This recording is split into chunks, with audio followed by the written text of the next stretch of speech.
Assalamualaikum dan selamat sejahtera. Kami dari kumpulan 18 dari kelas W2 ingin membentangkan mengenai permainan simulasi ataupun simulation game mengenai permainan kepimpinan. Ahli kumpulan kami terdiri daripada 5 orang iaitu Muhammad Hanif, Nur Syamimi, Nur Maisarah, Nur Adila dan saya sendiri, Nurin Nadira. Okey, berdasarkan kajian ini kami juga telah meletakkan objektif iaitu kami menguji kefahaman dalam penyampaian maklumat dalam bentuk kepimpinan. Seterusnya, melatih diri untuk memiliki sikap tanggungjawab bagi menjadi seorang yang berkepimpinan. Dan pada masa yang sama juga, permainan ini juga telah membolehkan setiap pelajar untuk memupuk sikap berdikari, bekerjasama dalam pasukan dan mempunyai sikap berani untuk menghadapi cabaran dalam diri dan serta kehidupan. Mengenai sesi kelas pula, untuk mata pelajaran ataupun subjek telaga usahawan ini, kami telah membuat satu kumpulan yang digunakan ataupun diperuntukkan untuk membuat tugasan projek, tidak kira simulasi ataupun assignment seterusnya. Dan kelas ini juga terdapat seramai 143 pelajar dan hasilnya terdapat sebanyak 28 buah kumpulan dan setiap kumpulan tersebut mempunyai ahli seramai 5 atau 6 orang. Untuk perjalanan kelas ataupun penggunaan kelas, kami telah menggunakan platform-platform yang sedia ada yang telah ada di internet seperti WhatsApp, Google Meet, Teams dan sebagainya.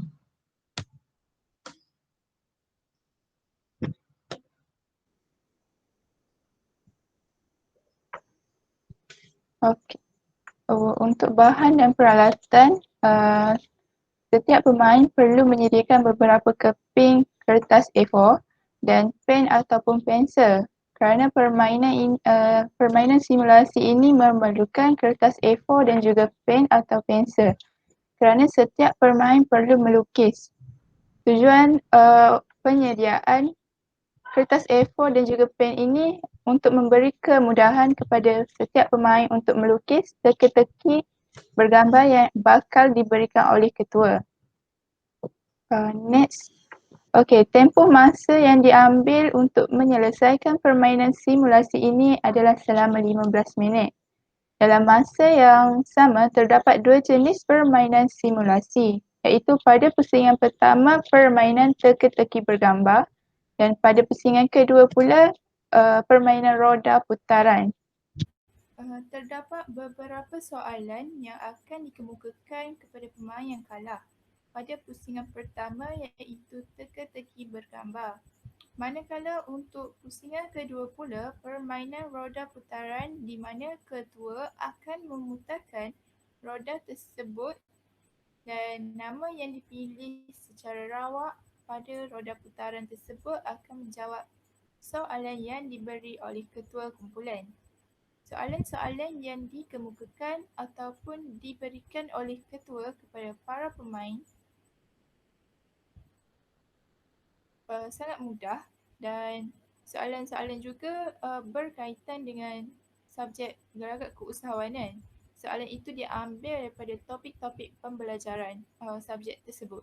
Okey, untuk pusingan yang pertama iaitu permainan teka-teki bergambar dimenangi oleh Hanif dan Syamimi kerana lukisan yang dihasilkan oleh mereka berdua sama seperti yang ditunjukkan oleh ketua kumpulan pada awal permainan ini.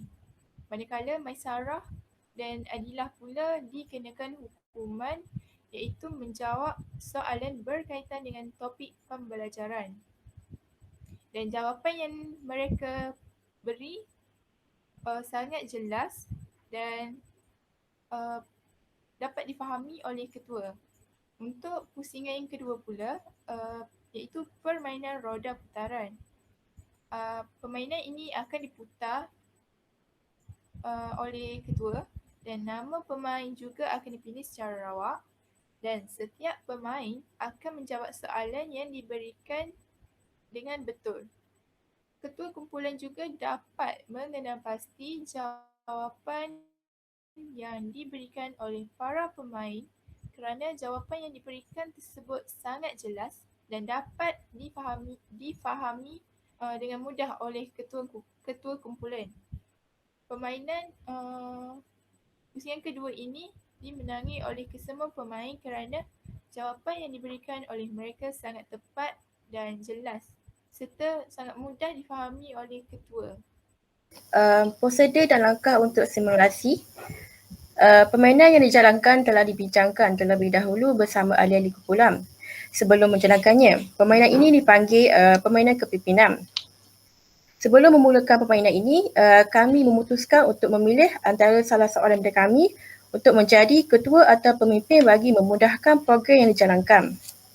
Peranan ketua ialah memberi arahan kepada ahli-ahli kumpulan. Oleh itu, ketua dan semua ahli kumpulan haruslah memainkan peranan mereka sebaik mungkin bagi menjayakan program atau permainan yang dijalankan. Antara langkah untuk simulasi, yang pertama, ketua kumpulan akan menunjukkan lukisan yang dilukis terlebih dahulu di skrin. Yang kedua, ahli-ahli kumpulan akan melukis kembali lukisan yang ditunjukkan untuk menguji tahap kefokusan dan kefahaman mereka. Yang ketiga, selepas 1 minit lukisan ditayangkan, ahli kumpulan akan melukiskan semula lukisan tersebut. Yang keempat, masa yang diberi untuk melukis adalah 2 minit sahaja. Yang kelima, selepas masa yang ditetapkan tamat, semua ahli kumpulan akan menghantar jawapan mereka melalui platform WhatsApp. Yang keenam, setelah jawapan dikumpulkan, ketua kumpulan akan melakukan sesi peperiksaan jawapan bersama ahli kumpulan. Yang kelima, sesi pemeriksaan jawapan bagi mengetahui sama ada betul atau salah adalah dengan memeriksa lukisan yang dilukis oleh ahli kumpulan menyerupai atau tidak dengan gambar lukisan yang ditunjukkan oleh ketua kumpulan. Yang ke-8, setelah selesai sesi pemeriksaan jawapan, terdapat 2 ahli kumpulan yang salah. Yang ke-9, hukuman akan diberikan kepada ahli kumpulan yang salah, iaitu mereka akan menjawab kuis atau soalan yang sepotong.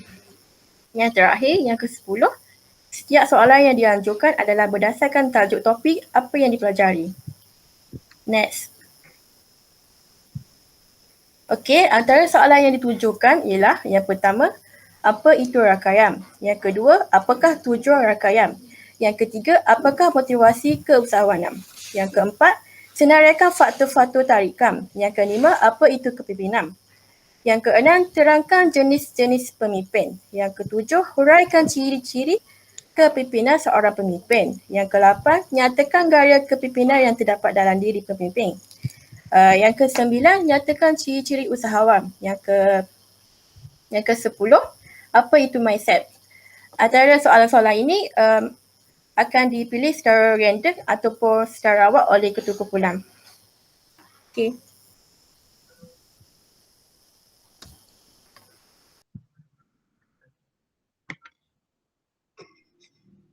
Okey, bagi bahagian rasional, di mana yang ditunjukkan pada skrin mempunyai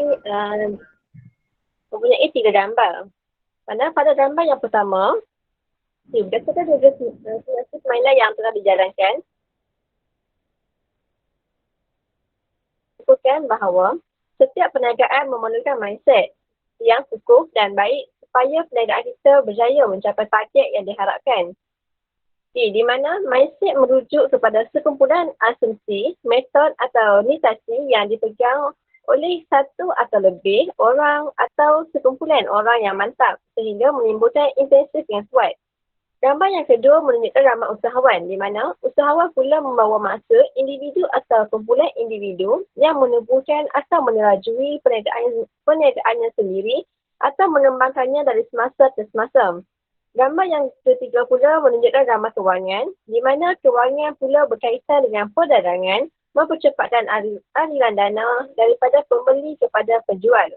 Okey, berdasarkan daripada permainan yang dijalankan, ada beberapa soalan yang diajukan dan kesemua soalan yang diajukan tersebut adalah berdasarkan daripada subjek gelagat usahawan yang dipelajari oleh para pelajar sepanjang semester 2. Berdasarkan daripada permainan ini, ahli-ahli ini dapat mendengar, mentafsir dan memahami apa itu usahawan dan boleh menjadi pemimpin yang baik. Kefahaman dan kepantasan dalam menjawab soalan sangat penting untuk menilai seseorang dalam memahami sesuatu subjek yang dipelajari. Next.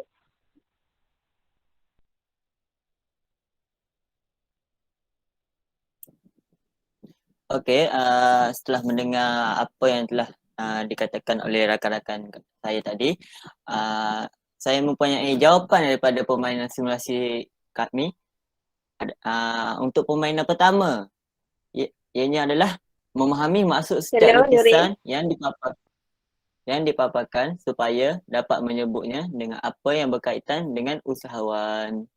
Okey, berdasarkan daripada permainan simulasi yang dijalankan oleh kumpulan kami, bagi permainan simulasi kami di pusingan pertama ini, ianya adalah ia membawa mesej di mana lukisan yang dipaparkan oleh ketua permainan bukanlah sekadar lukisan yang dipilih secara lawak, tapi lukisan tersebut juga membawa kaitan dengan silibus pembelajaran subjek kita, iaitu Gelagat Usahawan. Hal ini dilakukan agar kami semua memahami maksud setiap lukisan yang dipaparkan supaya kami dapat menyebutnya dengan apa yang berkaitan dengan keusahawanan. Sebagai contoh, lukisan otak yang berada di kepala manusia memberi mesej bahawa itu adalah pemikiran. Pemikiran ini dapat dirujuk kepada seseorang yang bergelar usahawan yang memikirkan usaha-usaha yang harus dilakukan agar dapat memajukan perniagaannya. Lukisan orang yang membawa sebuah tas atau beg di dalam rumah pula menggambarkan bahawa itu adalah seorang usahawan yang berusaha menjadi seorang usahawan yang berjaya, dan akhir sekali lukisan huruf S yang ditindih oleh huruf I di atasnya menggambarkan bahawa itu adalah wang dalam bidang perniagaan. Wang adalah perkara yang sangat utama kerana wang adalah satu transaksi yang digunakan dalam perniagaan. Keuntungan bersih yang diperolehi juga dihitung melalui nilai mata wang. Semakin banyak wang, semakin banyak untung bersih dan semakin maju sebuah perniagaan tersebut boleh berlangsung. Okey, untuk permainan kedua, ianya menguji tahap kesediaan untuk bersedia menjawab soalan yang diajukan. Ianya memupuk secara perlahan minat membaca diri dalam kalangan pelajar supaya dapat menjawab soalan yang akan diajukan kepada pelajar dan dapat menjawab soalan dengan tenang. Okey, untuk permainan kedua ni dia menggunakan roda putaran. Okey. Permainan ini sangat bagus kerana dia seperti saya cakap tadi, dia menguji tahap kesediaan pelajar untuk bersedia menjawab soalan yang akan diajukan. Okey, bagi permainan ini siapa yang terpilih dahulu? Siapa yang terpilih melalui roda pusingan ini akan ditentukan melalui nasib. Kemungkinan Hanif dulu, kemungkinan Mimi dahulu, dan sebagainya. Oleh itu ahli-ahli dalam permainan ini mestilah lebih membaca terlebih dahulu sebelum bersedia untuk menjawab soalan. Ini dapat memupuk sifat suka membaca dalam kalangan ahli-ahli permainan, kerana jika tidak membaca kemungkinan kita semua tidak dapat menjawab soalan tersebut. Kesimpulannya, kedua-dua permainan simulasi yang dijalankan ini membawa kepada mesej yang tersendiri yang sangat berguna untuk dipupuk dalam diri pelajar supaya dapat digunakan pada masa hadapan demi memajukan diri sendiri, bangsa dan negara. Okey, sekian. Terima kasih.